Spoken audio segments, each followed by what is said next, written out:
औरंगजेब आलमगीर के दरबार में एक बहरूपिया आया और उसने कहा, मैं कुंदन बहरूपिया हूँ और मैं ऐसा बहरूप बदल सकता हूँ कि आपको जो अपने इल्म पर बड़ा नाज है आपको धोखा दे सकता हूँ। मैं बेस बदल लूँगा, आप पहचान कर दिखाइए। आलमगीर ने कहा, मंजूर है। उसने कहा, हुजूर आप वक्त के शहंशाह हैं, अगर तो आपने मुझे पहचान लिया तो मैं आपके देनेदार हूँ, लेकिन अगर आप मुझे पहचान न सके और मैंने ऐसा बेस बदला तो आपसे 500 अशरफी लूंगा। शहनशाह ने कहा, शर्त मंजूर है। 1 साल के बाद जब अपना लाव लश्कर लेकर औरंगजेब आलमगीर साउथ इंडिया पहुंचा और मरहट्टों पर हमला किया तो वो इतनी मजबूती के साथ किला बंद थे कि उसकी फौजें वो किला तोड़ न सकीं। लोगों ने कहा, यहाँ एक दरवेश वली अल्लाह रहते हैं, उनकी खिदमत में हाजिर हूँ। शहनशाह परेशान था, बेचारा भागा भागा गया उनके पास, सलाम किया और कहा, आप हमारी मदद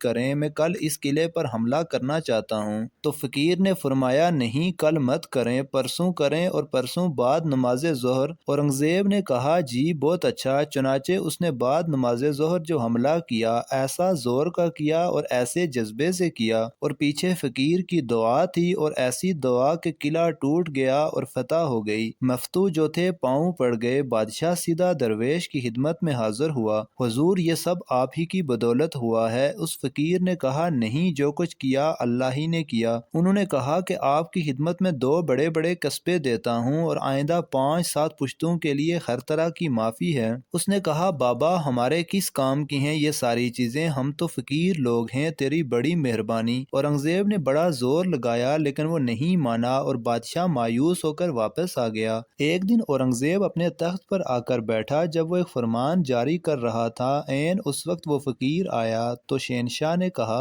हुजूर आप यहाँ क्यों तशरीफ लाए, मुझे हुक्म देते आपकी खिदमत में हाजिर होता। कुंदन ने कहा, नहीं शहनशाह मुअज्जम, अब ये हमारा फर्ज था, हम आपकी खिदमत में हाजिर होते। तो जनाब आली, मैं कुंदन बहरूपिया हूँ, मेरे 500 रुपए मुझे इनायत फरमाएं। उसने कहा, तुम वो हो? कुंदन ने कहा, हाँ वही हूँ जो आज से 1.5 बरस पहले आपसे वादा करके गया था। औरंगजेब ने कहा, मुझे 500 अशरफी देने में कोई एतराज नहीं है। मैं आपसे ये पूछता हूँ, जब मैंने आपके नाम इतनी जमीन कर दी, जब मैंने आपकी 7 पुश्तों को ये रियायत दी कि उस मेरी मलकियत में जहाँ चाहें जिस तरह चाहें रहें, आपने उस वक्त क्यों इनकार कर दिया? ये 500 रुपया तो कुछ भी नहीं। उसने कहा, हुजूर बात यह है कि जिनका रूप दारा था उनकी इज्जत मकसूद थी, वो सच्चे लोग हैं, हम झूठे लोग हैं। ये मैं नहीं कर सकता कि रूप सच्चों का दारूं और फिर बेईमानी करूं।